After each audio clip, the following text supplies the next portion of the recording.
Welcome to Brainish English Stories. I met Ligeia a long time ago, but I can't remember when or exactly where. My memory isn't very good because I've been through a lot of suffering. Ligeia was a special person to me. She was very smart, beautiful, and her voice was like music. I think I first saw her in an old city near the Rhine River. She came from a very old family. Ligeia was always focused on her studies, and I can only remember her because of her name. I don't remember her last name, though. Maybe she never told me, or maybe it was a test of my love for her. I can't remember the details. But I remember her well. Ligeia was tall and thin, and she got even skinnier as she got older. She moved so quietly, like a shadow. I could only tell when she came into my study by the sound of her soft voice and her touch on my shoulder. She was incredibly beautiful, like a dream. Her face was different from what people say is beautiful, but I loved it. Her forehead was perfect, her skin was like ivory, and her nose had a unique shape. Her hair was black and curly, like the petals of a hyacinth flower. Her lips, teeth, and chin were all perfect. But what really stood out were her eyes. They were bigger than most people's eyes and were very black. They had long, dark lashes. Sometimes, especially when she was excited, her eyes seemed even larger, and she looked like a heavenly being. I couldn't find any ancient models for her eyes. Her eyes had a unique expression that I couldn't quite understand. I thought about it for a long time, trying to figure out what made her eyes so special. I couldn't find the answer. Sometimes, when we try to remember something we've forgotten for a long time, we feel like we're almost there but can't quite remember it. This happened to me a lot when I tried to understand the expression in Ligeia's eyes. I felt like I was getting close to understanding it, but then it slipped away. What's even stranger is that I started seeing similar expressions in ordinary things. Like when I looked at a growing vine or watched a butterfly, I felt that same feeling. I even felt it in the ocean and when I saw a falling star.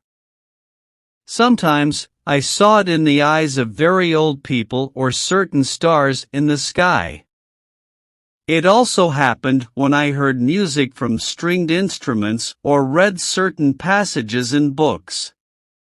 Ligeia was very smart. She knew a lot about many things, especially ancient languages and modern European languages. Her knowledge was impressive, and she was never wrong when it came to scholarly topics. What's interesting is that I didn't realize how vast her knowledge was until later. She had a unique intensity in her thoughts, actions, and speech. But this intensity was often hidden beneath her calm exterior. Ligeia was also very passionate, more than anyone I've ever known. But it wasn't easy to see because she appeared so calm on the outside. Her eyes, her voice, and the words she spoke were all mesmerizing. I couldn't estimate the depth of her passion, but her eyes were the key to understanding it. I should also mention that she was my guide in the world of metaphysical study. Her presence and her readings made complex ideas clear to me. Without her, I felt lost and like a child stumbling in the dark.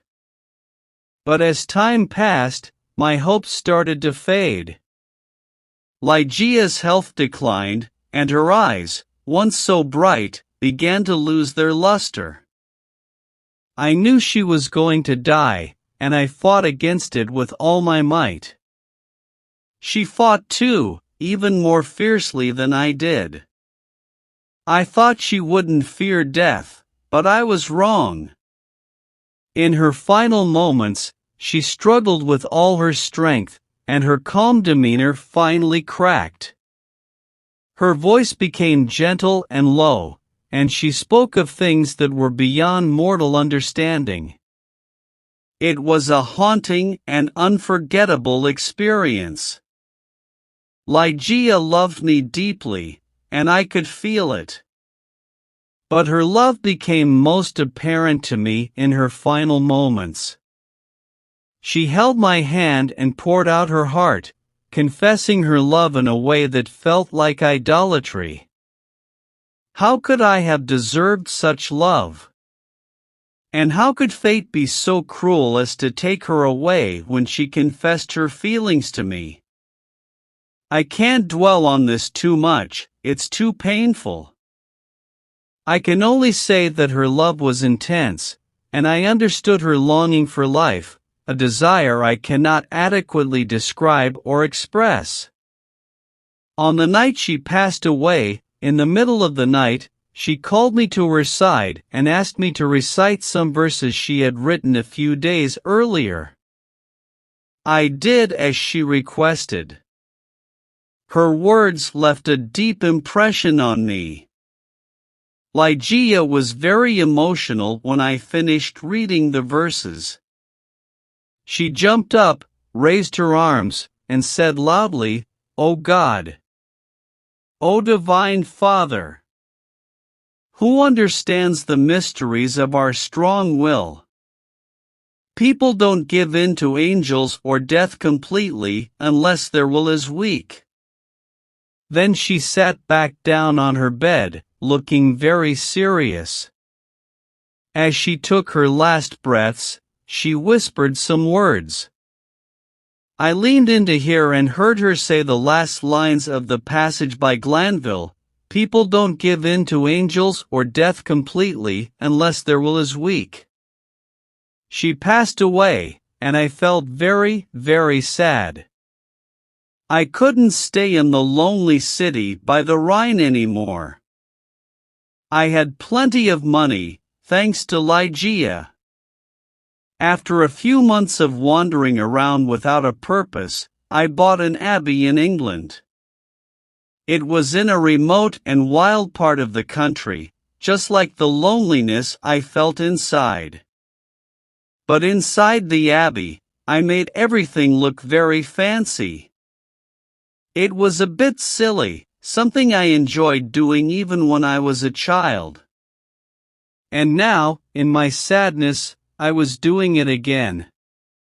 Opium was affecting my choices, and my dreams were making me do strange and extravagant things.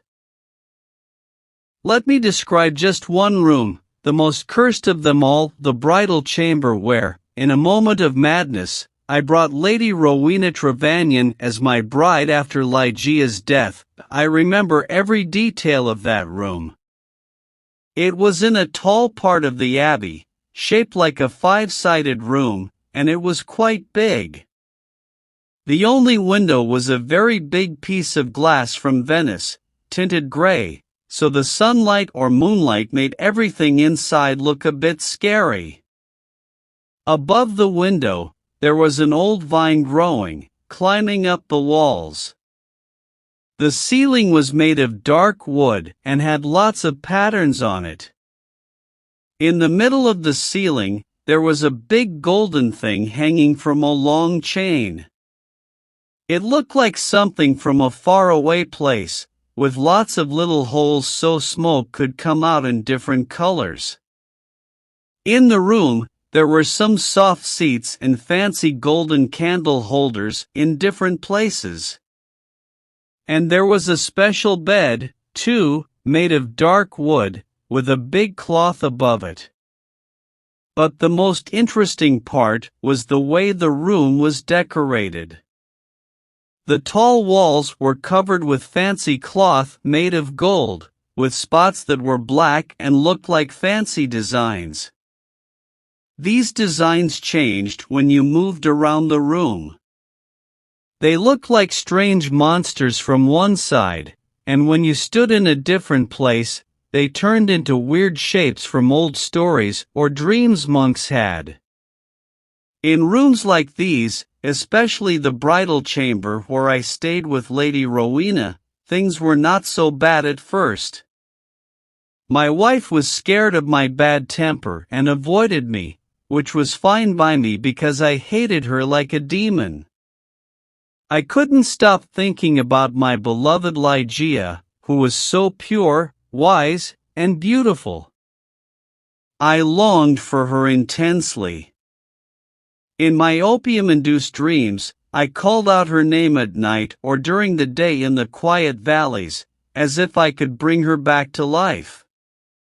Around the beginning of our second month of marriage, Lady Rowena got sick, and it took her a long time to get better. She had a fever that made her nights uncomfortable. She started talking about strange sounds and movements in the turret room. I thought it was just her imagination or the strange room playing tricks on her. She got better for a while, but then she got sick again, even worse this time. Her illnesses were serious and kept coming back, despite the efforts of her doctors. As her sickness got worse, she became more nervous and scared by little things. One night in September, she was particularly upset about the sounds and movements in the room. She had just woken up from a bad dream, and I was worried as I watched her pale face. I sat by her bed on an Indian low seat and tried to reassure her that the sounds and movements were just from the wind outside. But she looked even paler and seemed like she was about to faint. I knew there was a bottle of wine her doctors had prescribed, so I went to get it. As I stepped under the light, I felt something pass by me, but I couldn't see anything. I also noticed a faint shadow on the golden carpet, right under the light. But I was too drugged up on opium to pay much attention to these things. I brought the wine back, and she drank it. I sat down on the low seat and kept my eyes on her. That's when I heard a soft step on the carpet, near the couch. A second later, while Rowena was drinking the wine, I thought I saw a few drops of bright red liquid fall into her glass from the air, as if it had come out of nowhere. I wasn't sure if I really saw it, but Rowena didn't seem to notice anything strange, so I didn't say anything. However, I couldn't ignore that her condition got worse after those drops fell into her wine. And she died. On the third night, her servants prepared her for burial, and on the fourth night, I was left alone with her covered body in that strange room where we had been together as husband and wife. My opium-drugged mind brought up wild and eerie visions. I looked at the stone coffins in the corners of the room, the shifting patterns of the curtains, and the swirling colors in the incense holder above. I remembered the spot where I had seen the faint shadow on a previous night but couldn't see it anymore. As the night went on, I couldn't stop thinking about Ligeia, and the overwhelming sorrow I felt for her returned as I gazed at Rowena's lifeless body on the bed. It might have been midnight, or maybe earlier or later, I didn't know because I wasn't keeping track of time.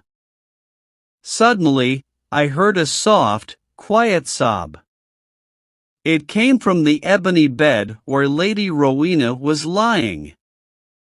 I listened carefully, scared out of my mind, but there was no more sound.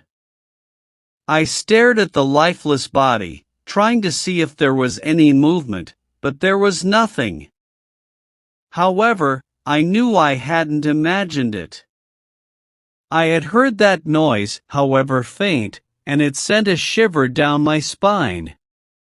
I kept my eyes fixed on the body, waiting for something to happen.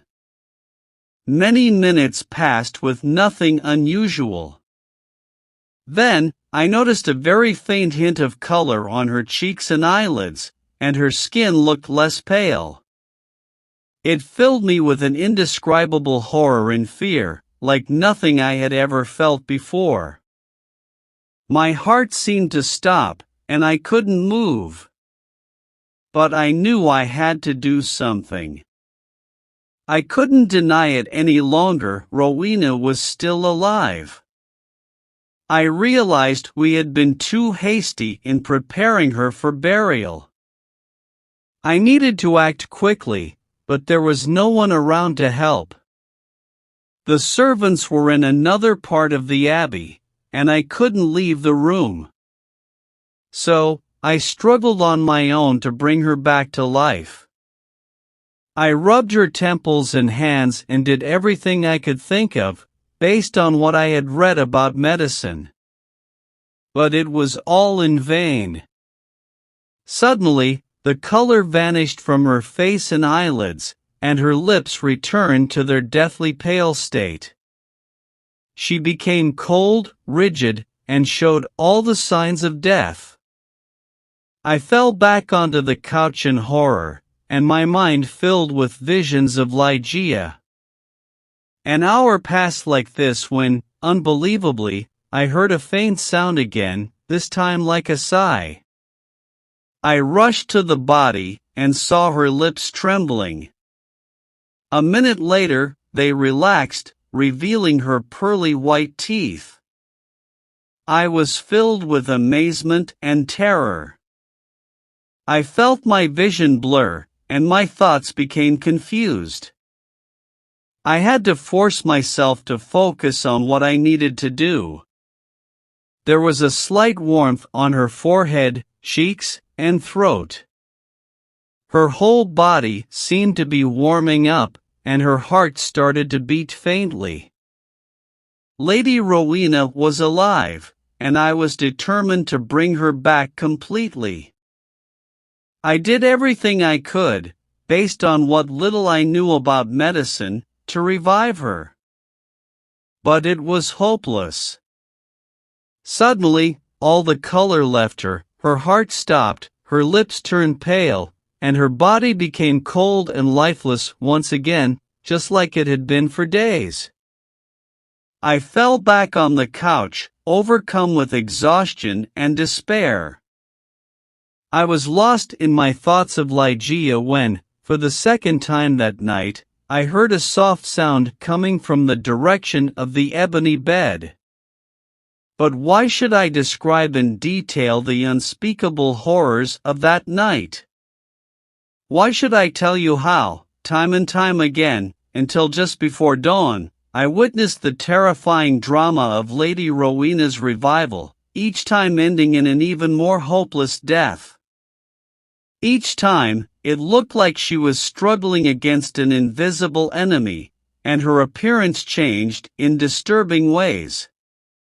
Let me get to the end. Most of the terrible night had passed, and the woman who had been dead was stirring once more, this time more vigorously than before. I had stopped moving and sat frozen on the low seat, overwhelmed by a whirlwind of emotions, with extreme fear being the least of them. The dead body, I repeat, was moving, and it was now more energetic than ever. Life was returning to her face, her limbs relaxed, and except for her closed eyes and the funeral wrappings, I might have believed that Rowena had completely shaken off death.